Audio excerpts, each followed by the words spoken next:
Good afternoon. Good afternoon sir. Good afternoon. Good afternoon.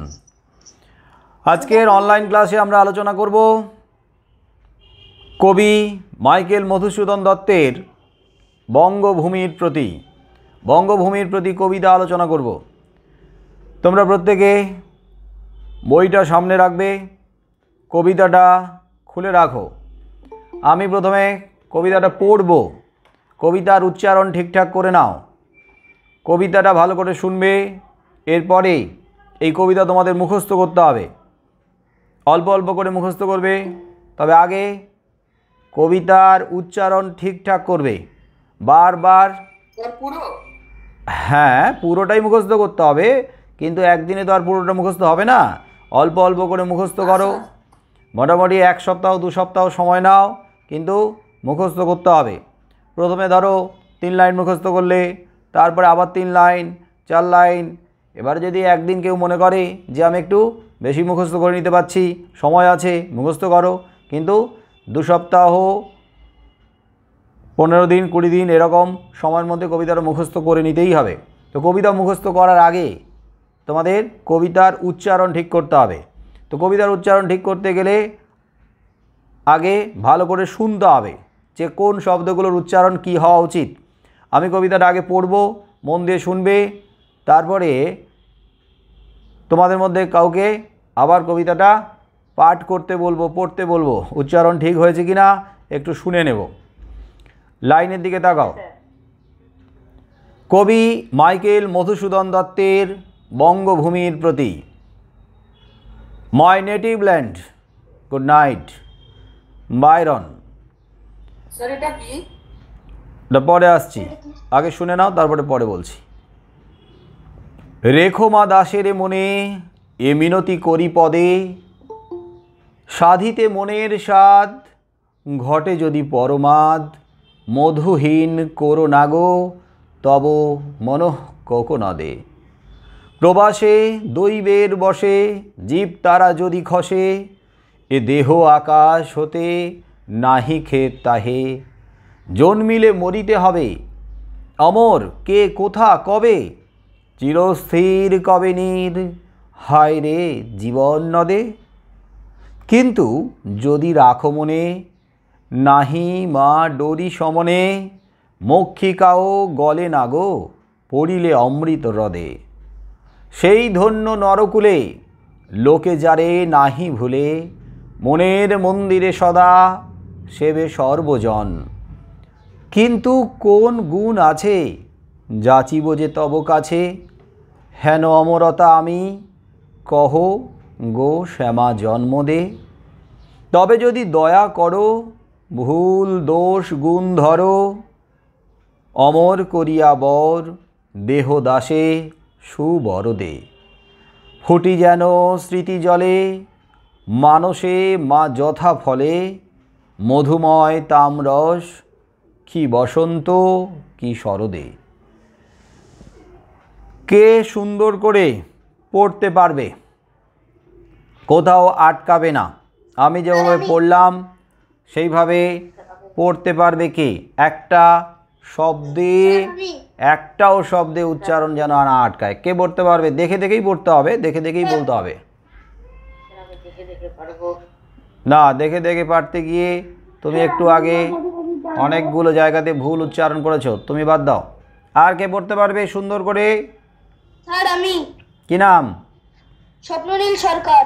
Swapnanil সরকার। বই আছে সামনে? হ্যাঁ। তো কবিতাটা দেখে দেখে পড়ো। সবাই এখন চুপ করে থাকো, ও পড়ছে শোনো, কোথাও ভুল উচ্চারণ করছে কিনা তোমরা একটু ওর কথা শোনো, ওকে ফলো করো। নাও স্টার্ট, শুরু করো। বঙ্গভূমির প্রতি মাইকেল মধুসূদন দত্ত। মাই native land, good night, Byron. রেখো মা দাসের মনে এ মিনতি করি পদে, সাধিতে মনের স্বাদ ঘটে যদি পরমাদ, মধুহীন করো না গো তব মন কখনো দে। প্রবাসে দৈবের বসে জীব তারা যদি খসে, এ দেহ আকাশ হতে নাহি খেত তাহে। জন্মিলে মরিতে হবে, অমরকে কোথা কবে, চিরস্থির হবে নীর হায় রে জীবন নদে। কিন্তু যদি রাখো মনে নাহিমা ডরি সমনে, মক্ষিকাও গলে না গো পড়িলে অমৃত হ্রদে। সেই ধন্য নরকুলে লোকে যারে নাহি ভোলে, মনের মন্দিরে সদা সেবে সর্বজন। কিন্তু কোন গুণ আছে যাচিব যে তব কাছে, হেন অমরতা আমি কহ গো শ্যামা জন্মদে। তবে যদি দয়া করো ভুল দোষ গুণ ধরো, অমর করিয়া বড় বর দেহ দাসে সুবর হ্রদে। ফুটি যেন স্মৃতি জলে মানসে যা যথা ফলে, মধুময় তামরাজ কি বসন্তে কি শরদে। 3-4 জায়গাতে ভুল উচ্চারণ হয়েছে, আটকে গেছে অনেক জায়গাতে। তো তোমাকে ভালো করে বাড়িতে আরও প্র্যাকটিস করতে হবে। স্যার আমি পারবো? সৌনক রায় বললো। স্যার আমি বললাম। আমি কি নাম? স্যার আমি ফার্স্টে বলেছিলাম। সুরঞ্জন দেবনাথ। কি নাম? বলবো? সুরঞ্জন দেবনাথ। স্যার কে বলবে? সুরঞ্জন দেবনাথ এটা কি স্টুডেন্টের নাম না গার্জেনের নাম? মাইকেল মধুসূদন দত্ত। হ্যাঁ, জোরে বলো। রেখো দাসের মনে এ মিনতি করে পদে। হয়নি, স্টপ। হয়নি, বন্ধ করো, স্টপ। এ বাবা শোনেই না তো ছেলেটা, বলছি বন্ধ করতে হবে, হচ্ছে না অনেক জায়গায় উচ্চারণ। স্টপ। তুমি বাড়িতে আগে নিজে অনেকবার প্র্যাকটিস করবে, তারপরে বলবে। তুমি বন্ধ করো এখন। হ্যাঁ, আর কে বলবে বলছিল? না, একটু আগে যে পড়েছিল সে বলবে না। সৌনক রায় বলো। বঙ্গভূমির প্রতি মাইকেল মধুসূদন দত্ত। মাই native land, good night Byron. রেখো মা দাসেরে মনে এই মিনতি করি পদে, সাধিতে মনের স্বাদ ঘটে যদি পরমাদ। মধুহীন করো না গো তব মনঃ কখনো দে, প্রবাসে দৈবের বসে জীব তারা যদি খসে। এ দেহ আকাশ হতে বিহে হে, জন্মিলে মরিতে হবে অমরকে কোথা কবে। চিরস্থির কবে নির হায়রে জীবন নদে, কিন্তু যদি রাখো মনে নাহি মা দড়ি সম। ঠিকাও বলে না গো করিলে অমৃত হ্রদে, সেই ধন্য নরকুলে ধন্য না, ধন্য। মনের মন্দিরে সদা সেবে সর্বজন। কিন্তু কোন গুণ আছে যাচিব যে তব কাছে, হেন অমৃতা আমি কহ গো শ্যামা জন্ম দে। তবে যদি দয়া করো ভুল দোষ গুণ ধরো, অমর করিয়া বর দেহ দাসে সুবরদে। না, তোমার অনেক জায়গায় উচ্চারণে ভুল আছে, আগে নিজে বাড়িতে প্র্যাকটিস করো। আচ্ছা, আর কাউকে এখন পড়তে হবে না, কাউকে এখন বলতে হবে না, কাউকে এখন বলতে হবে না, কাউকে এখন পড়তে হবে না। এখন আর একবার দেখে নাও কবিতাটা, আমি আর একবার পড়ছি। বঙ্গভূমির প্রতি, কবি মাইকেল মধুসূদন দত্ত। মাই native land, good night Byron. রেখো মা দাসেরে মনে এ মিনতি করি পদে, সাধিতে মনের স্বাদ ঘটে যদি পরমাদ। মধুহীন করো না গো তব মনঃ কোকনদে, প্রবাসে দৈবের বসে জীবতারা যদি খসে। এ দেহ আকাশ হতে নাহি খেদ তাহে, জন্মিলে মরিতে হবে অমর কে কোথা কবে। চিরস্থির কবে নীর হায় রে জীবন নদে, কিন্তু যদি রাখো মনে নাহি মা ডরি সমনে। মক্ষিকাও গলে না গো পড়িলে অমৃত হ্রদে, সেই ধন্য নরকুলে লোকে যারে নাহি ভুলে। মনের মন্দিরে সদা সেবে সর্বজন, কিন্তু কোন গুণ আছে যাচিব যে তব কাছে। হেন অমরতা আমি কহ গো শ্যামা জন্ম দে। তবে যদি দয়া করো ভুল দোষ গুণ ধরো, অমর করিয়া বর দেহদাসে সুবরদে। ফুটি যেন স্মৃতি জলে মানসে মা যথা ফলে মধুময় তামরস কি বসন্ত কি শরদে। তোমরা ধীরে ধীরে উচ্চারণ করবে। দু একজনের পড়া শুনে আমার মনে হলো একটু তাড়াতাড়ি উচ্চারণ হয়ে যাচ্ছে, বিশেষ করে যেখানে দাড়ি কমা আছে, যেখানে থামতে হবে সেখানে একটু থেমে তারপরে আবার উচ্চারণ করবে, তবে গিয়ে সুন্দর লাগবে শুনতে এবং কবিতার অর্থটাও তোমাদের কাছে অনেকটা পরিষ্কার হয়ে যাবে। এবারে প্রত্যেকের কাছে তো বই আছে, যাদের কাছে বই নেই তাদেরকে শুনতে হবে, আর যাদের কাছে বই আছে এই কবিতার পরের পৃষ্ঠা উল্টাও, উল্টে দেখো কবি পরিচিতি দেয়া আছে, কবি পরিচিতিটা বের করো। স্যার বের করেছি। দেখো আমি কবি পরিচিতি পড়ছি, তোমরা একটু ফলো করো, শোনো। কবি মাইকেল মধুসূদন দত্তের জন্ম 1824 খ্রিস্টাব্দে, তার মৃত্যু 1873 খ্রিস্টাব্দে। জন্ম কোথায় না অধুনা বাংলাদেশের যশোহরে। অধুনা মানে বর্তমান যে স্বাধীন রাষ্ট্র বাংলাদেশ, এই বাংলাদেশের যশোহর জেলায় তাঁর জন্ম। গ্রামের নাম সাগরদাঁড়ি। সাগরদাঁড়ি গ্রামে জন্ম, যেটা যশোহর জেলাতে রয়েছে। তার পিতা ছিলেন প্রখ্যাত আইনজীবী, উকিল, আইন ছিল তার জীবিকা। নাম রাজনারায়ণ দত্ত। তার মায়ের নাম জাহ্নবী দেবী। বাংলা কাব্যে নতুন যুগ আসে তার কলমে, নাটকেও জাগে নতুন ধারা।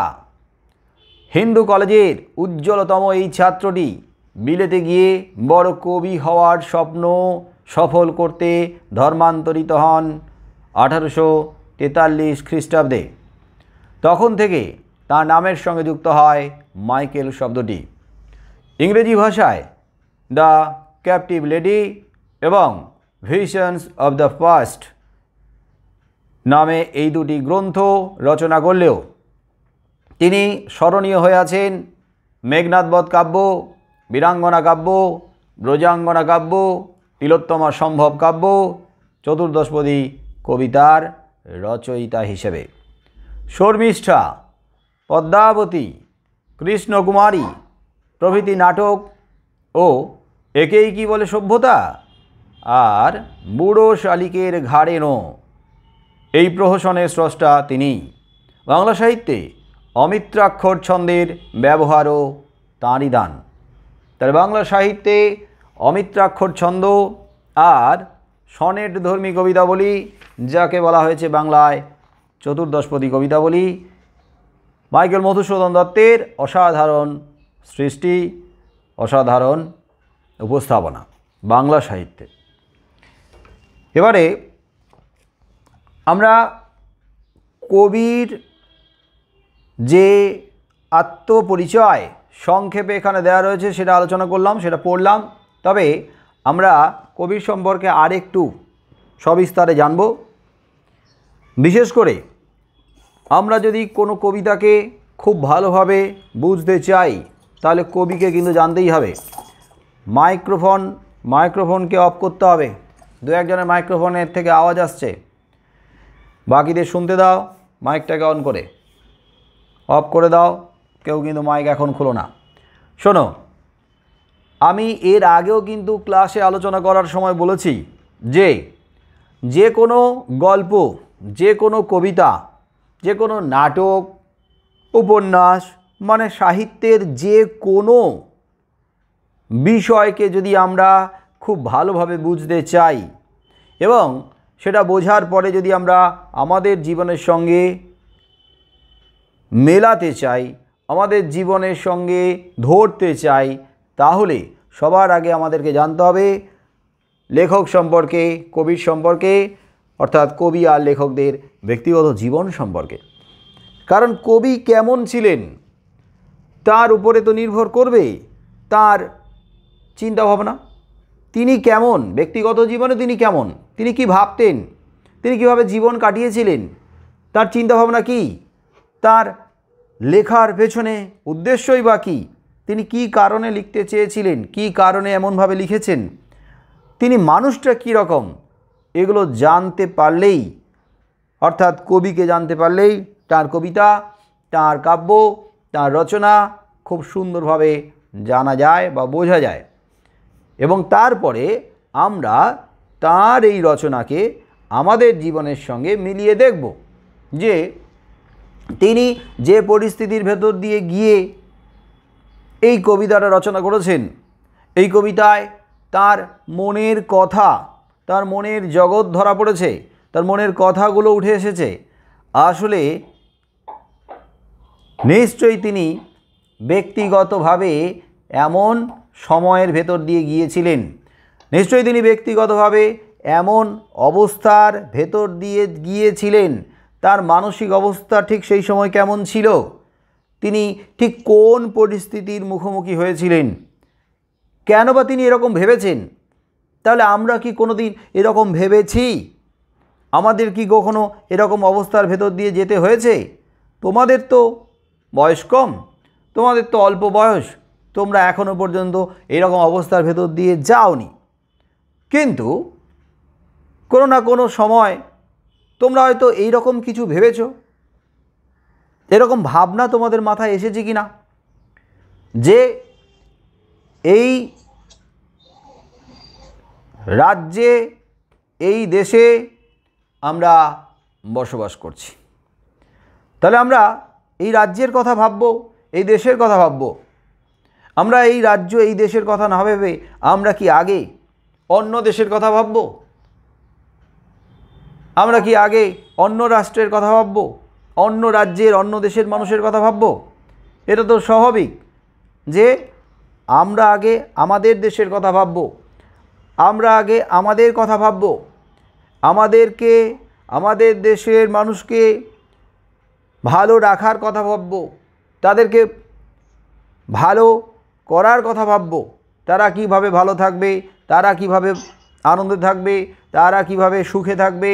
আগে তো নিজের বাড়ির কথা, নিজের ঘরের কথাই ভাববো, নাকি বলো? আমরা কি আগে আমাদের বাড়ির কথা ভাববো নাকি আগে পরের বাড়ির কথা ভাববো? এটা সহজ। স্যার আমাদের বাড়ির কথা। স্যার আমাদের বাড়ির কথা। উত্তর দাও। হ্যাঁ, স্যার নিজের বাড়ির। নিজের বাড়ির কথাই তো আগে ভাববো। হ্যাঁ, তার মানে এই নয়, এবার এটাও ভাবতে হবে কিন্তু, তার মানে এই নয় আমরা শুধু বাড়ির কথা ভাববো, মানে শুধুমাত্র আমার বাড়ির কথা, আমাদের বাড়ির কথাই ভাববো। তো আমাদের বাড়ির কথা ভাবার সাথে সাথে আমরা আবার ভাববো অন্যান্যদের কথাও ভাববো, কারণ অন্যান্যরা ভালো থাকলে তবেই গিয়ে কিন্তু আমরাও ভালো থাকবো। আমাদের আশেপাশে পাড়া প্রতিবেশী, আমাদের আশেপাশে লোকজন, আত্মীয় বন্ধুবান্ধব সবাই যদি ভালো থাকে আমরাও কিন্তু ভালো থাকবো। কিন্তু আবার এটাও ঠিক, আগে যদি নিজেদের বাড়ির কথা না ভেবে মানুষ যদি অন্যের বাড়ির কথা ভাবে, তাহলে ব্যাপারটা কি দাঁড়ালো? ব্যাপারটা এইটাই দাঁড়ালো যেটা লোক দেখানো হয়ে গেল, যে তুমি তোমার নিজের বাড়িকেই ভালোবাসতে পারো না, তুমি তোমার নিজের বাড়ির সবাইকে ভালোবাসতে পারো না। বাড়ির লোকজন কত ভালো থাকবে, সুখে থাকবে কি না, তারা আদতে কষ্টে আছে কি না, তাদের কোনো কিছু দরকার কি না, তাদেরকে আরও কিভাবে পরিপূর্ণ করব, আরও কিভাবে সমৃদ্ধ করব, আরও কিভাবে তাদের ভরিয়ে রাখব, সেটাও তো আমাদের ভাবতে হবে। তাহলে আগে যে মানুষটা তার মায়ের কথা ভাবে, যে মানুষটা তার বাবার কথা ভাবে, যে মানুষটা তার বাড়ির লোকেদের কথা ভাবে, সেই মানুষটাও অন্য মানুষের কথা ভাবতে পারে। কিন্তু যে মানুষটা নিজের বাড়ির কথাই ভাবতে পারে না, যে মানুষটা নিজের মাকে ভালো রাখতে পারে না, নিজের বাবাকে ভালো রাখতে পারে না, তাদেরকে শ্রদ্ধা করে না, ভক্তি করে না, তাদেরকে ভালোবাসে না, সেই মানুষটা অন্যের বাড়ির মা বাবাকে কীভাবে ভালোবাসবে? সেই মানুষটা অন্যের বাড়ির লোকজনকে কিভাবে ভালোবাসবে? তাদেরকে ভালো রাখার চেষ্টা করতে পারে, কিন্তু আদতে কি সত্যি সত্যি তাদেরকে ভালো রাখতে পারবে? তার মানে বুঝতে হবে সেই মানুষটার মনের মধ্যে এক আর কাজে আর এক। আমি কিন্তু আগে ঘর থেকে কথাটা বলছি, আগে আমি কিন্তু বাড়ির কথাটা বলছি। আমি একেবারে ছোট অর্থে, একটা ক্ষুদ্র অর্থে নিজেদের বাড়ির কথা বলছি। এটা একটা ক্ষুদ্র অর্থ, যে নিজেদের বাড়ি। সেই নিজেদের বাড়ির কথা বললে কি দাঁড়ায়? নিজেদের বাড়ির কথা বললে দাঁড়ায় হয়তো আমরা ব্যক্তি স্বার্থের কথা ভাবছি, মানে নিজেদের স্বার্থের কথা ভাবছি, ওই নিজের কথা ভাবছি আর নিজের বাড়ির লোকেদের কথা ভাবছি। তার মানে আমাদের জগৎটা ছোট, সীমাবদ্ধ। কিন্তু এখানে ক্ষুদ্র অর্থে নিজের বাড়ির কথা হলেও আসলে কিন্তু এই কবিতাতে ধরা পড়েছে কবির দেশের কথা, দেশ জননীর কথা। জয়দীপ পাল, মাইক বারবার ধরে অন হয়ে যাচ্ছে আর এখানে আমার সমস্যা হচ্ছে। তাহলে নিজেদের বাড়ির কথা ভাবতেই হবে, নিজেদের বাড়ির লোকেদের কথা ভাবতে হবে, বড়দের কথা ভাবতে হবে, মা বাবার কথা ভাবতে হবে, সবার কথা ভাবতে হবে। সেই সাথে সাথে অন্যরা যাতে বিপদে না পড়ে, অন্যরা যাতে সমস্যায় না পড়ে সেই কথাও ভাবতে হবে, অন্যরা যাতে ভালো থাকে সেই কথাও ভাবতে হবে। তার মানে এখানে বাড়ি যদি ক্ষুদ্র অর্থ হয় তাহলে বৃহৎ অর্থ হলো দেশ। আগে তো আমরা এ দেশের অধিবাসী, আমরা তো এ দেশের বাসিন্দা, তাহলে এই দেশের কথা তো আগে আমরা ভাববো, নাকি আমরা অন্য দেশের কথা আগে ভাববো? বলো, তুমি অন্য দেশের কথা ভাবো? স্যার এই দেশের কথা অবশ্যই আমাদের দেশের কথা ভাবো, আমাদের মাতৃভূমির কথা ভাববো, আমাদের মাতৃভূমির নিরাপত্তার কথা ভাববো, রাইট? আমরা আমাদের মাতৃভূমির নিরাপত্তার কথা ভাববো, মাতৃভূমি যাতে কোনোভাবে আক্রান্ত না হয় বাইরের শত্রুর দ্বারা সেই কথা ভাববো, মাতৃভূমি যাতে সারা দেশ সারা পৃথিবীর মধ্যে সব থেকে উন্নত হয় সে কথা ভাববো, আমাদের মাতৃভূমি আমাদের দেশের মানুষ যাতে সারা দেশে সারা বিশ্বের মধ্যে একটা জায়গা পায় সেই কথা আমরা ভাববো। তাহলে সবার ঊর্ধ্বে কিন্তু দেশ, সবার ঊর্ধ্বে কিন্তু মাতৃভূমি, সবার ঊর্ধ্বে মা। কিন্তু এদেশে থাকবো, এদেশে খাবো, এদেশে বড় হব, এদেশে বেড়ে উঠব, এদেশ থেকে শিক্ষা নেব, এদেশ থেকে শিখব, এদেশ থেকে সব কিছু নিয়ে নিজের পায়ে দাঁড়াবো। কিন্তু যখন দেশকে দেওয়ার সময় হবে, যখন মাতৃভূমিকে দেওয়ার সময় হবে, যখন দেশের মানুষকে দেওয়ার সময় হবে, সেই সময় দেশের মানুষকে না দিয়ে, দেশকে না দিয়ে আমি যদি বিদেশে চলে যাই, অন্য দেশের মানুষকে দিই, অন্য দেশকে পরিপূর্ণ করি, অন্য দেশকে শক্তিশালী করি, অন্য দেশকে সারা পৃথিবীর মধ্যে সবার সেরা করে দিই, তাহলে কোথাও না কোথাও মনে হচ্ছে না ভুল করছি? হ্যাঁ স্যার। স্যার স্বার্থ হ্যাঁ, কোথাও না কোথাও মনে হচ্ছে না যে যখন দেশকে ভালোবাসার সময় এসেছে, যখন দেশকে তোমার জরুরি, তোমার দরকার, তখন দেখা যাচ্ছে তুমি দেশ থেকে পালিয়ে যাচ্ছ। আমরা এরকম অনেককে দেখি যারা ছোট থেকে এই দেশে বড় হয়েছে, যে দেশ বড় হওয়ার জন্য তোমাদেরকে সব কিছু দিয়েছে, তোমাদেরকে বড় করার জন্য পাশে থেকেছে, তারপরে দেখা যাচ্ছে একটু বেশি অর্থের জন্য, একটু বেশি যশ খ্যাতির জন্য তারা অন্য দেশে গিয়ে চাকরি করছে, অন্য দেশে গিয়ে প্রচুর অর্থ উপার্জন করছে, অন্য দেশের নানান গবেষণায় যুক্ত হচ্ছে, আর সেই গবেষণা থেকে যে সমস্ত উদ্ভাবন, যে সমস্ত যন্ত্রপাতি তৈরি হচ্ছে, যা যা আবিষ্কার হচ্ছে, অন্য দেশের উন্নতির কাজে লাগছে। তাতে মনে হচ্ছে না কোথাও না কোথাও দেশের সঙ্গে তুমি বঞ্চনা করছো, দেশের সঙ্গে তুমি কোথাও না কোথাও অবহেলা করছো, দেশকে তুমি কিচ্ছু না দিয়ে দেশের প্রতি। না, আমি তোমার কথা বলছি না, এই মুহূর্তে তোমাদের কথা বলছি না, কিন্তু আমরা এটা তো লক্ষ্য করি যে অনেকে বড় হওয়ার পরে, এখান থেকে শিক্ষা লাভ করার পরে, তারপরে অনেকে কিন্তু বিদেশে গিয়ে ওই দেশকে উন্নত করছে, ওই দেশকে সমৃদ্ধ করছে, ওই দেশের ভাষা নিয়ে ওই দেশের সাহিত্য চর্চা করছে, ওই দেশের বিজ্ঞানের গবেষণা করছে, বিভিন্ন বড় বড় দেশে গিয়ে বড় বড় চাকরি করছে, কিন্তু চাকরি করে কি করছে? ওই দেশের হয়ে কাজ করছে, ওই দেশের জন্য নিজেকে উৎসর্গ করে দিচ্ছে। আর আমাদের দেশ এদের দ্বারা অবহেলিত হচ্ছে, বঞ্চিত হচ্ছে। এদের কারণে কিন্তু আমাদের দেশ অনেকখানি পিছিয়ে থাকছে, থমকে থাকছে। এরকম ব্যক্তির সংখ্যা অনেক আছে, আছে কি নেই? আচ্ছা স্যার। কে বলছে নেই রে? আছে স্যার। আমেরিকা, ইউরোপের বিভিন্ন দেশে বহু ভারতীয় বিশাল বড় বড় পদে চাকরি করে, তারা ওখান থেকে অর্থ পায়, ওখানেই তারা বাড়ি ঘর বানিয়েছে, ওখানেই তারা সেটেল হয়ে গেছে, ওখানেই তাদের দ্বারা সেই অর্থে আমাদের দেশ কিন্তু উপকার পাচ্ছে না। হ্যাঁ, এটা বলতে পারি যে আমাদের দেশের মানুষ বিভিন্ন দেশে বড় বড় পদে বসে আছে, তারা আমাদের দেশের মুখ উজ্জ্বল করছে, আমাদেরকে তাদের জন্য গর্ব অনুভব করতে দেখা যায়। কিন্তু যদি আমরা একেবারে সঠিকভাবে এই সিদ্ধান্তে পৌঁছাই, তারা কিন্তু পরোক্ষভাবে হয়তো আমাদের মুখ উজ্জ্বল করছে, দেশের মুখ উজ্জ্বল করছে, আমাদের দেশের ছেলেরা বাইরে গিয়ে জায়গা করেছে, এটা ঠিক কথা, এটা ভালো দিক। কিন্তু তাদের দ্বারা যদি দেশ বিন্দুমাত্র অন্যভাবে উপকৃত না হয়, তাহলে তাদের কি করণীয়? তাদের করণীয় কি? তো সেই সাথে সাথে তারাও যদি আমাদের দেশের কথা ভাবে, মানে নিজেদের দেশের কথা ভাবে, এই দেশে এসে এই দেশকে সমৃদ্ধ করে, এই দেশকে তাদের জ্ঞান দ্বারা, তাদের আবিষ্কার দ্বারা, তাহলেই কিন্তু তাদের কাছ থেকে আমাদের অবশ্যই অনেক কিছু পাওয়ার, অনেক কিছু প্রাপ্তি ঘটবে। বিদেশে যেতে হবে, বিদেশে গিয়ে পড়াশোনা করলো, নিজেকে আরও তৈরি করলো, আরও পরিপূর্ণ করলো, তারপরে সেই শিক্ষা নিয়ে এসে যদি কেউ নিজেদের দেশে, নিজেদের দেশকে উন্নতি করার কাজে লাগে, তাহলেই তো বুঝবো সেই তো আমাদের দেশের কথা ভাবে, সেই তো দেশের প্রকৃত সন্তান। আচ্ছা বলো তো, আমাদের দেশে কি সম্পদ নাই? আমাদের দেশে কি ঐশ্বর্য নেই? স্যার আছে। আছে তো। আমাদের দেশে যে সম্পদ, আমাদের দেশের যে ঐশ্বর্য, তার মধ্যে একটা সম্পদ হলো ভাষা, সাহিত্য। সাহিত্য কিন্তু সম্পদ, সাহিত্য কিন্তু ঐশ্বর্য, ভাষাও কিন্তু সম্পদ।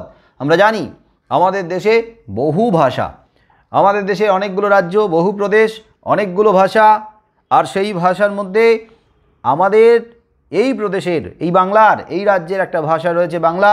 আর আমরা জানি কিন্তু এই বাংলা, এই ভাষাটা শুধু ভারতবর্ষ নয়, পৃথিবীর মধ্যেও কিন্তু একটা ঐশ্বর্যশালী ভাষা।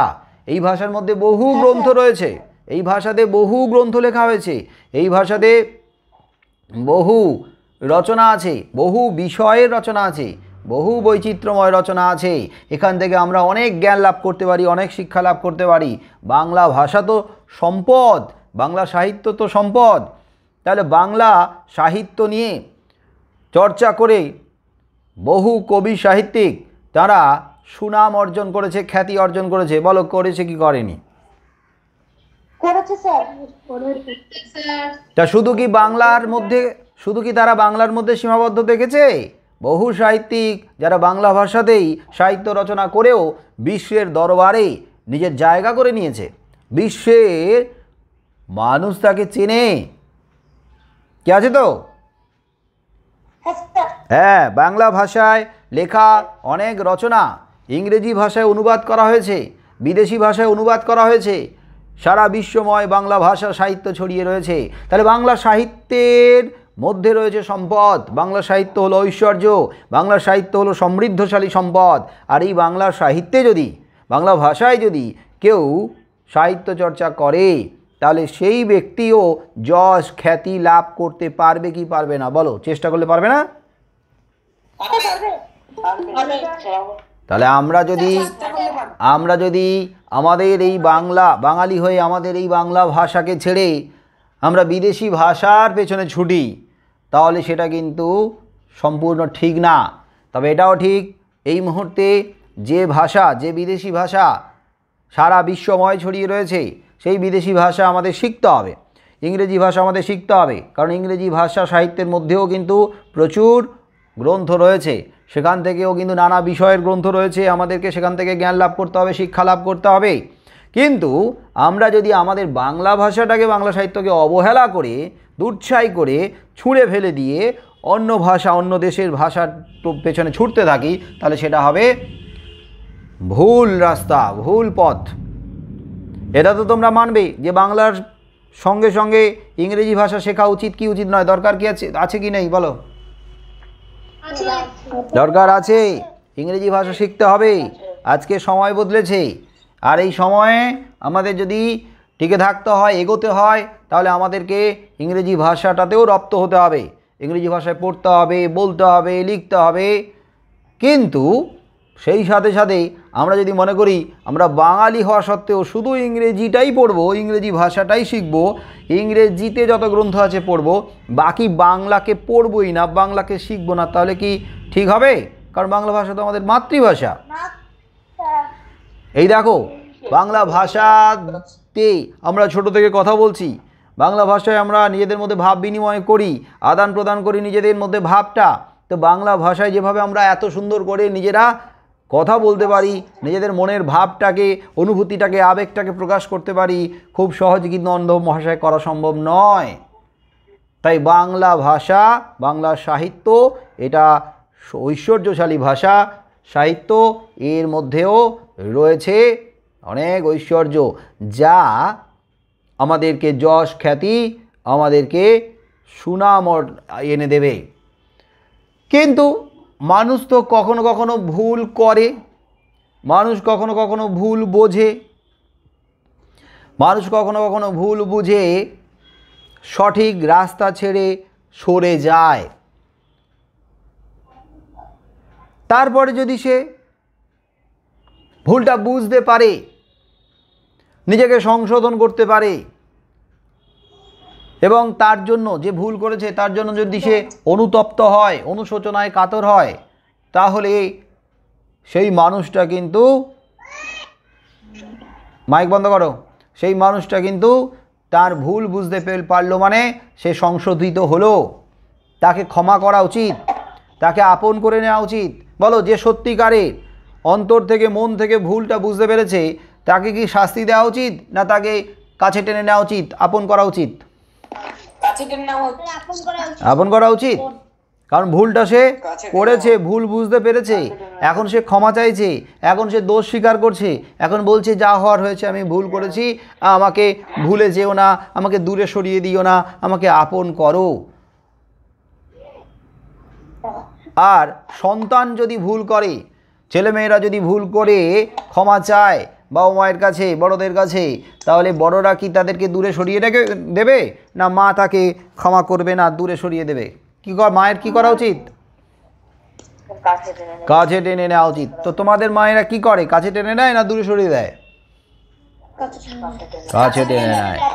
অনেক সময় বকা দেয়, অনেক সময় শাসন করে, অনেক সময় একটু গায়ে হাতটা তো উঠে যায়, কিন্তু তারপরে যখন ছেলে বা মেয়েরা ভুল করে, ভুল বুঝতে পারে, এসে যখন বলে, ক্ষমা স্বীকার করে, ভুল স্বীকার করে, ক্ষমা চায়, তখন মা কি বেশিক্ষণ রাগ করে, অভিমান করে দূরে রেখে দিতে পারে?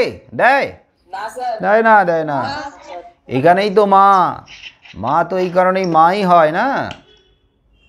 তাহলে আমরা এখন যে কবিতা নিয়ে আলোচনা করছি, এই কবিতাতেই আছে এরকম ভাবনা, এই কবিতাতে আছে এরকম অনুভূতি, এই কবিতাতে আছে ভুল সংশোধিত হওয়া, এই কবিতাতে আছে আত্মবিশ্লেষণ।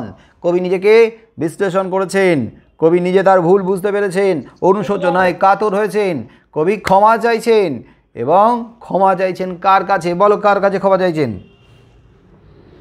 মাতৃভূমির কাছে। হ্যাঁ, বঙ্গভূমি, বঙ্গজননী।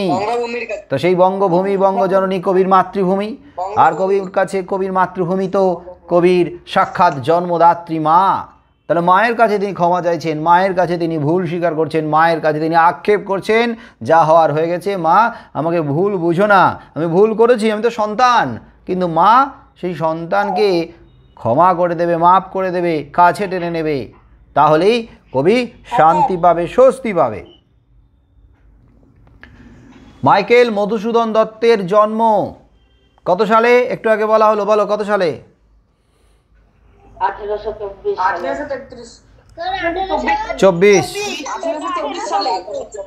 1824 সালে। আচ্ছা, 1824 সালে যখন কবি জন্মগ্রহণ করছেন, তখন কি দেশ স্বাধীন না পরাধীন? পরাধীন স্যার। পরাধীন। আর পরাধীন দেশে তখন কি বাংলা, মানে বর্তমানে যে বাংলাদেশ, সেই বাংলাদেশ কি তখন আমাদের দেশ থেকে, মানে ভারতবর্ষ থেকে আলাদা রাষ্ট্র হয়ে ছিল? আলাদা রাষ্ট্র ছিল? না স্যার ছিল না। নো স্যার কত সালে ভারত থেকে কত সালে আলাদা হয়ে গেছে বলো তো? 1971 সালে। 1900 সালে। না, 1971 সালে তো বাংলাদেশ স্বাধীন হয়েছিল, কিন্তু ভারতবর্ষ থেকে বাংলা কত সালে সরে গেছে এবং বর্তমানে বাংলাদেশ ভারতবর্ষ থেকে কত সালে চলে গিয়েছিল, আলাদা হয়ে গিয়েছিল? 1905 সালে। না, 1947 সালে। 1947 সালে ভারতবর্ষ থেকে বাংলা চলে গিয়েছিল, আলাদা হয়ে গিয়েছিল। তখন কিন্তু বর্তমানে যে বাংলাদেশ, স্বাধীন হয়েছিল। হ্যাঁ আমাদের দেশ তো স্বাধীন হয়েছিল 1947 সালে। ওই 1947 সালেই তখন বর্তমান যে বাংলাদেশ এই রাষ্ট্রটা তখনই আলাদা হয়ে গিয়েছিল। তখন পাকিস্তানের সঙ্গে ছিল, পাকিস্তানের সঙ্গে ছিল। তখন বাংলাদেশের নাম ছিল পূর্ব পাকিস্তান। তারপরে পাকিস্তানের থেকে বাংলাদেশ আলাদা হয়ে স্বাধীন বাংলাদেশ এই রাষ্ট্র গঠিত হলো, সেটা 1971 সালে। কিন্তু ভারতবর্ষ থেকে বাংলাদেশ আলাদা হয়ে গেছে কত সালে? 1947 সালে। 1947 সালে। আমাদের স্বাধীনতা কত তারিখে এসেছে? 1947-এর কত তারিখে আমাদের স্বাধীনতা এসেছে বলো? 15ই আগস্ট ভারতবর্ষের স্বাধীনতা দিবস। কিন্তু এই 15ই আগস্টের আগের দিন মানে 14ই আগস্ট ভারতবর্ষ থেকে পাকিস্তান মানে বর্তমান বাংলাদেশ আলাদা হয়ে যায়। বুঝতে পারছো? হ্যাঁ স্যার। 14ই আগস্ট, এটা মনে রাখবে যে আমাদের স্বাধীনতার তারিখ যে দিনটা, সেই স্বাধীনতার তারিখটার আগের দিন 14ই আগস্টে বাংলাদেশ, বর্তমান বাংলাদেশ তখন পাকিস্তানের সঙ্গে একসাথে বেরিয়ে যায় পূর্ব পাকিস্তান নাম নিয়ে। পূর্ব পাকিস্তান আগে নাম ছিল বাংলাদেশের। বর্তমান বাংলাদেশ স্বাধীন হলো যখন, তখন পাকিস্তান থেকে আলাদা হয়ে নাম হলো বাংলাদেশ। পূর্ব পাকিস্তানের নাম পরবর্তীতে পাল্টে বাংলাদেশ হলো। তাহলে 1947 সালে আমাদের দেশ স্বাধীন হয়েছে। 47 সালের আগে আমাদের দেশের সঙ্গেই বর্তমান বাংলাদেশ ছিল। তখন বাংলা আলাদা কোনো অংশ নয়, তখন বঙ্গভূমি। আর এই বঙ্গভূমির প্রতি কবি তার অন্তরের শ্রদ্ধার্ঘ্য নিবেদন করেছেন, তার অন্তরের যে কষ্ট যন্ত্রণাকে তুলে ধরেছেন, অনুতপ্ত হয়েছেন, অনুশোচনায় কাতর হয়েছেন। আর এখানে বঙ্গভূমির প্রতি, বঙ্গভূমি মানে অখণ্ড বাংলা, বঙ্গভূমির প্রতি কবির অন্তরের শ্রদ্ধা এবং কবির অনুতাপের যন্ত্রণা প্রকাশিত হয়েছে। যাই হোক, 1947, কিন্তু তার আগের কবিতা, এটা তার আগের কবিতা। কবির জন্ম 1824। আর কবি এই কবিতাটা লিখছেন কোন সময়? কবি এই কবিতাটা লিখছেন কোন সময়?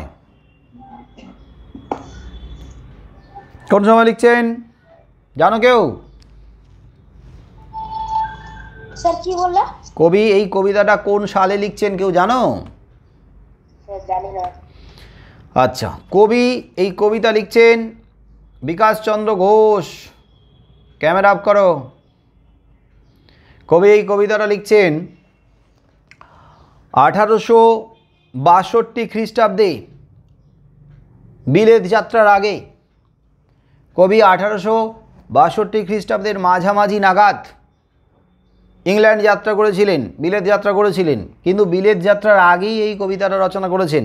আমাদের অনেকের ধারণা আছে কবি বিদেশে গিয়ে এই কবিতা লিখেছিলেন। না, বঙ্গভূমির প্রতি কবিতাটা বিদেশ যাত্রার আগেই লেখা হয়েছিল, বাংলাতে বসেই লেখা হয়েছিল।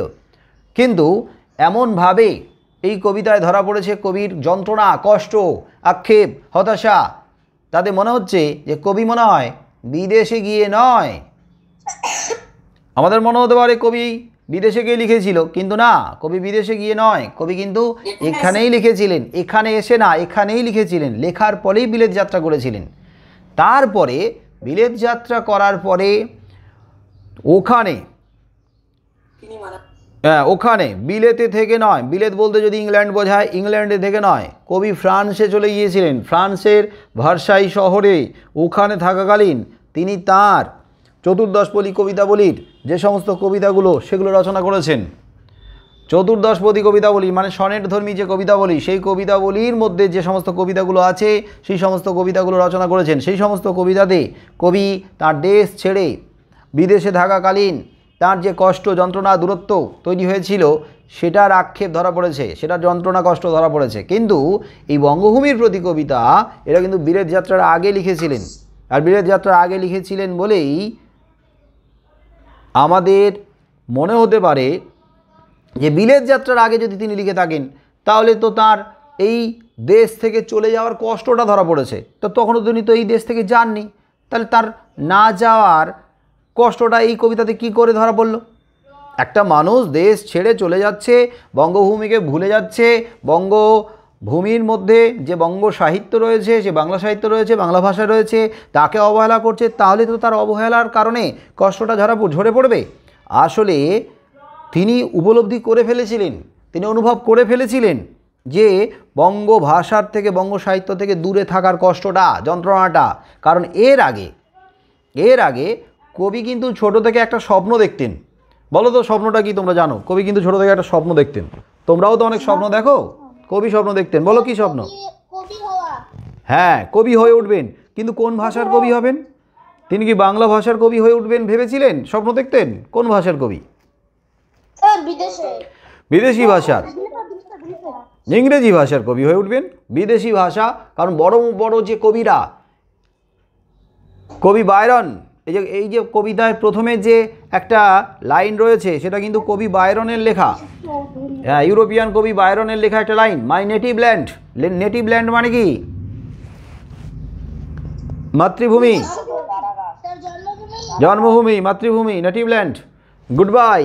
তাহলে কবি বায়রনেরও কখনো কখনো কবিতাতে ধরা পড়েছে তার মাতৃভূমিকে, তার জন্মভূমিকে ছেড়ে যাওয়ার, অবহেলা করার কষ্ট, যন্ত্রণা ধরা পড়েছে। আর বায়রনের কবিতাতে তার ব্যক্তিগত জীবন যেমন ধরা পড়েছে, তার জন্মভূমিকে, তার দেশমাতৃকাকে অবহেলা করা, দূরে সরে যাওয়ার কষ্টটা, সেই কষ্টের সঙ্গে এই কবিতায় কবি মাইকেল মধুসূদন দত্তের কষ্টটাও কিন্তু একাকার হয়ে গেছে, মিশে গেছে। তাই কবি বায়রনের লেখা লাইনকে প্রথমেই দিয়েছেন যে মাই native land, good bye. Good bye মানে কি? বিদায়, টাটা। তার মানে এই লাইনের মধ্যে যে অর্থটা রয়েছে, মাই নেটিভ ল্যান্ড, গুড বাই, ওই অর্থটা, ওই যন্ত্রণাটাও কিন্তু মাইকেল মধুসূদন দত্তের বঙ্গভূমির প্রতি কবিতাতেই আছে। তাহলে কবি মধুসূদন দত্ত ছোটোবেলা থেকেই একটা স্বপ্ন মনের ভেতরে বড় করছিলেন। আর সেই স্বপ্ন ছিল তিনি বড় হয়ে এই সমস্ত বিশ্ববিখ্যাত কবিদের মতো, ইংরেজি সাহিত্যের কবিদের মতো। শোনা যাচ্ছে না। আচ্ছা, আওয়াজ বন্ধ কর, দেখবি শোনা যাবে মাঝে মাঝে, একটু ডিস্টার্ব হচ্ছে, নেটওয়ার্কের প্রবলেম। তো কবি বড় হয়ে, কুকুর চিল্লাচ্ছে তো ওই জন্য আওয়াজও শোনা যাচ্ছে না। যা গিয়ে কুকুরের মুখ চেপে ধর। স্যার ওই যে নেটিভ ল্যান্ড গুড নাইট, ওইটা গুড নাইট না স্যার, গুড বাই না স্যার, ওইটা গুড নাইট। হ্যাঁ, good night, good night, right. হ্যাঁ হ্যাঁ, আমি গুড বাই বলেছি, গুড নাইট। গুড নাইট মানে কি? শুভরাত্রি, শুভরাত্রি, গুড নাইট। স্যার বাইরন মানে টাটা না? না না, বায়রন কবির নাম। ইংরেজি সাহিত্যের বড় মাপের কবি আছে বায়রন। বায়রন, কবি কিট, শেলি, এই সমস্ত কবি নাট্যকারদের কথা রয়েছে। উইলিয়াম শেক্সপিয়ার, এই যে ইংরেজি ভাষার, ইংরেজি সাহিত্যের কবি, নাট্যকার, খ্যাতনামা সাহিত্যিক, এরা তো এক একজন যারা কবিতা, নাটক, এই সমস্ত বিদেশি সাহিত্যে, বিদেশি ভাষায় খ্যাতি অর্জন করেছিল, সারা বিশ্বময় ছড়িয়ে পড়েছিল তাদের সুনাম, খ্যাতি। তো কবি মাইকেল মধুসূদনও চেয়েছিলেন এরকম বিদেশি সাহিত্যে, বিদেশি ভাষায় ওই সমস্ত বড় মাপের কবিদের মতো নাম অর্জন করবেন, খ্যাতি অর্জন করবেন। এই ভেবে তিনি কি করেছেন? এই ভেবে তিনি ছোটোবেলা থেকে তিনি নিজেকে বিদেশি ভাষায় রপ্ত করেছেন, তৈরি করেছেন। এবং এই যে স্বপ্ন দেখা, সেই স্বপ্নটাকে সাকার করার জন্য, বাস্তবায়িত করার জন্য তিনি কি করেছেন না তিনি ধর্মান্তরিত হয়েছেন। হিন্দু ধর্মের মানুষ, হিন্দু ধর্মী, হিন্দু ধর্মাবলম্বী, হিন্দু হওয়া সত্ত্বেও বলো কোন ধর্মে ধর্মান্তরিত হয়েছিলেন? স্যার বিদেশি ধর্মে। কোন ধর্ম? স্যার খ্রিস্টান। হ্যাঁ, খ্রিস্টান হয়েছিলেন। খ্রিস্টান ধর্মে। তাহলে খ্রিস্টান হয়েছিলেন, তারপরে তার নামের আগে কি যোগ হলো? মধুসূদনের নামের আগে খ্রিস্টান হওয়ার জন্য কি যোগ হয়েছিল? মাইকেল। তো তার মনে হয়েছিল যে হিন্দু হয়ে বিদেশ যাত্রার রাস্তাটা খুব সহজ নয়, তাহলে বিদেশ যাওয়ার রাস্তাটা তৈরি হবে, পরিষ্কার হবে, প্রশস্ত হবে যদি যদি ধর্মান্তরিত হয়ে যায়। তো ধর্মান্তরিত হয়ে গেলেন। তো ধর্মান্তরিত হয়ে যাওয়ার কারণে তাকে কলেজ থেকে বহিষ্কার করে দেওয়া হলো। হিন্দু কলেজের ছাত্র, হিন্দু কলেজের ছাত্র সেখানে ধর্মান্তরিত হয়েছে অন্য ধর্মের, খ্রিস্টান ধর্মের, তাই তাকে হিন্দু কলেজে রাখা হয়নি, তাকে বের করে দেওয়া হয়েছে। তারপরে তুমি খ্রিস্টান কলেজে ভর্তি হয়েছিলেন, বিশপস কলেজ। বিশপস কলেজের আজকের নাম শিবপুর ইঞ্জিনিয়ারিং কলেজ। নাম শুনেছো শিবপুর ইঞ্জিনিয়ারিং কলেজ? হ্যাঁ স্যার। না স্যার। হ্যাঁ, না স্যার। নাম শুনবি? কি কলেজের নাম বললেন? ওই যে শিবপুরে আছে, শিবপুর ইঞ্জিনিয়ারিং কলেজ, হাওড়ায়। শিবপুরের বোটানিক্যাল গার্ডেনের নাম শুনেছিস? বোটানিক্যাল গার্ডেন, বিশাল বড় বট গাছ আছে, অনেক পুরনো। তো সেই শিবপুরে আছে ইঞ্জিনিয়ারিং কলেজ। শিবপুর ইঞ্জিনিয়ারিং কলেজের আগের নাম ছিল বিশপস কলেজ। ওই বিশপস কলেজে কবি ভর্তি হয়েছিলেন। তারপরে কিছুদিন পরে এই কলেজের মাইনে টাইনে বাকি পড়ে গিয়েছিল, কারণ তার বাবা টাকা পয়সা দেওয়া বন্ধ করে দেয়। বাবা তাকে এক অর্থে ত্যায্য পুত্র করেছিল। ধর্মান্তরিত হয়েছে না? বাবার নাম কি ছিল? বাবার নাম কি? স্যার রাজনারায়ণ দত্ত। রাজনারায়ণ দত্ত। তো তিনি ছেলের পড়াশোনার খরচ টরচ পাঠানো বন্ধ করে দিয়েছিলেন। বাধ্য হয়ে কবি কী করেছেন না, কবি এই বিশপস কলেজ থেকে বেরিয়ে এসেছেন। কবিকে বিশপস কলেজ থেকে বের করে দেওয়া হয়। তো কবি তার ভাগ্যের সন্ধানে, তার ভাগ্যের পরিবর্তনের জন্য আর একটু ভালো থাকার জন্য একটু অর্থ দরকার আছে। তো তিনি কি করেছিলেন না, কলকাতা ছেড়ে চলে গিয়েছিলেন মাদ্রাজে। তখনকার দিনের মাদ্রাজের নাম ছিল এখন চেন্নাই। দক্ষিণ ভারতে মাদ্রাজে, তামিলনাড়ু চলে গেলেন। ওখানে কয়েক বছর ছিলেন। ওখানে থেকে বিদেশি ভাষায় তিনি সাহিত্য চর্চা করেছেন। ওখানে থাকাকালীন তিনি দুটো দীর্ঘ ইংরেজি কবিতা লিখেছেন, কাব্য লিখেছেন। ওই যে দেওয়া আছে কবি পরিচিতিতে, দুটো কাব্যের নাম কি? ইংরেজি কাব্য, হ্যাঁ, দ্য ক্যাপটিভ লেডি আর ভিশন অফ দ্য পাস্ট। এই দুটো কাব্য লিখেছিলেন। কিন্তু ওই দুটো কাব্য লেখার পরে তিনি যে খুব খ্যাতি বা সুনাম পেয়েছিলেন তা নয়, তিনি অনেকটা ভেঙে পড়েছিলেন, হতাশাগ্রস্ত হয়ে পড়েছিলেন। তিনি কিন্তু খুব বেশি সুনাম অর্জন করতে পারেননি বিদেশি সাহিত্যে। হ্যাঁ, ওখানে কিন্তু কারণ বিদেশি সাহিত্যে তার যে পাঠকেরা, বিদেশি সাহিত্যের পাঠকেরা কিন্তু তাকে গ্রহণ করেনি। কবি হতাশ হয়ে ফিরে এসেছিলেন মাদ্রাজ থেকে কলকাতায়। আবার এই যে কলকাতায় ফিরে আসা, এই কলকাতায় ফিরে এসে তিনি একে একে বাংলা সাহিত্যের সেই সমস্ত কালজয়ী সৃষ্টি রচনা করেন। এই যে মেঘনাদ বধ কাব্য, বীরাঙ্গনা কাব্য, ব্রজাঙ্গনা কাব্য, তারপরে নাটক শর্মিষ্ঠা, পদ্মাবতী, দুটো প্রহসন, একেই কি বলে সভ্যতা, বুড়ো শালিকের ঘাড়েরও, আর একটা নাটক কৃষ্ণকুমারী। এই সমস্ত অসাধারণ সৃষ্টি, কালজয়ী রচনা তিনি করেন। তারপরে তিনি কিন্তু বিলেত যাত্রা করছেন। তো বিলেত যাত্রা করার আগে কিন্তু তার ওই সারা জাগানো কাব্য নাটকগুলো লেখা হয়ে গেছে, বুঝতে পারছো? আর বিলেতে যাওয়ার পরে বিলেতে থাকাকালীন কিন্তু লিখেছিলেন তিনি চতুর্দশপদী কবিতাবলীর কবিতাগুলো। এবং তারপরে বিলেত থেকে ফিরে আসার পরে ওই কবিতাগুলো একসঙ্গে প্রকাশিত হচ্ছে চতুর্দশপদী কবিতাবলী নামে। কিন্তু বিলেত যাত্রার আগে তিনি এই কবিতা, মাইকেল মধুসূদন দত্ত তাঁর বঙ্গভূমির প্রতি এই কবিতা রচনা করেন। বোঝা গেছে? এবারে এই কবিতার মধ্যে যে বিষয়, সেই বিষয়টা আমি মোটামুটি সামগ্রিকভাবে একটা আলোচনা করে দিলাম। কিন্তু এই কবিতার লাইন ধরে ব্যাখ্যা সেটা পরের সপ্তাহে আলোচনা হবে। কিন্তু লাইন ধরে ব্যাখ্যা করার আগে যেটা তোমাদের করতে হবে, তোমাদের তৈরি করতে হবে সেটা হচ্ছে এই কবিতা মুখস্থ করতে হবে এবং উচ্চারণ ঠিকঠাক করে মুখস্থ করতে হবে। Okay sir. ঠিক আছে স্যার। তাহলে তোমরা কি 10-15 দিনের মধ্যে এই কবিতাটা মুখস্থ করতে পারবে? 10-15 দিনের মধ্যে কবিতাটা মুখস্থ করে উঠতে পারবে? হ্যাঁ স্যার। Very good. তাহলে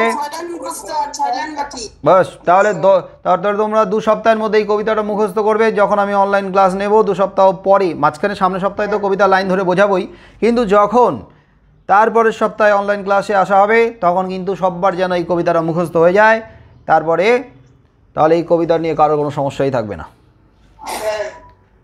ঠিক আছে? স্যার আমি একটা কথা বলবো। হ্যাঁ বলো, কি কথা বলবে বলো। স্যার আপনি যে বলেছিলেন এই পাগলা গণেশ, হ্যাঁ, পাগলা গণেশের একটা হোমওয়ার্ক পাঠাতে বলেছিলাম কিন্তু সেটা ঠিকঠাক করে লেখা হয়নি। ঠিক আছে, আমি আজকের তোমাদের স্কুলের হোয়াটসঅ্যাপ গ্রুপে লিখে দেব যে পাগলা গণেশের উপরে একটা হোমওয়ার্ক কি না, পাগলা গণেশ এই গল্পে যেমন কল্পবিজ্ঞানের একটা কাহিনী উঠে এসেছে, ঠিক তেমনি তোমরা এরকম কোনো আরেকবার বলুন, শুনতে পারলাম না, নেটওয়ার্কের প্রবলেম দিচ্ছে। পাগলা গণেশ গল্পে যেমন কল্পবিজ্ঞানের একটা গল্প উঠে এসেছে, ঠিক তেমনি তোমরা তোমাদের মতো করে কোনো একটা কল্পবিজ্ঞানকে নিয়ে একটা গল্প লিখবে, ছোট করে লিখে পাঠাতে হবে। ঠিক আছে স্যার। সামনের সপ্তাহে পাঠাবে, কিন্তু এই সপ্তাহ ধরে তোমরা কল্পবিজ্ঞান, এই যে এই গল্পে যে কল্পবিজ্ঞান ধরা পড়েছে, কল্পবিজ্ঞানের যে বিষয় ধরা পড়েছে, যদি কল্পবিজ্ঞান সম্পর্কে না জানো তাহলে আগের ক্লাসের আলোচনাটা ভিডিওতে দেওয়া আছে, ওটা আগে শুনে নাও। শুনে নিলে বুঝতে পারবে যে কল্পবিজ্ঞানের বিষয় বলতে কী বোঝানো হয়েছে। তো সেই বিষয়ের উপরে তোমরা নিজেদের মতো করে একটা গল্প রচনা করবে। গল্পটা খুব বড় হবে তার কোনো মানে নেই, ছোট করলেও হবে, কিন্তু সেই গল্পটাকে লিখে পাঠাতে হবে। আমি আরেকবার গ্রুপে লিখে দেব। আপাতত তোমরা লেখা শুরু করো, রাব লেখা শুরু করে দাও, তারপরে ফেয়ার করবে। Okay sir. ওকে, আজকের এই পর্যন্ত, সবাইকে tata. Bye bye sir. Bye bye bye bye. Sir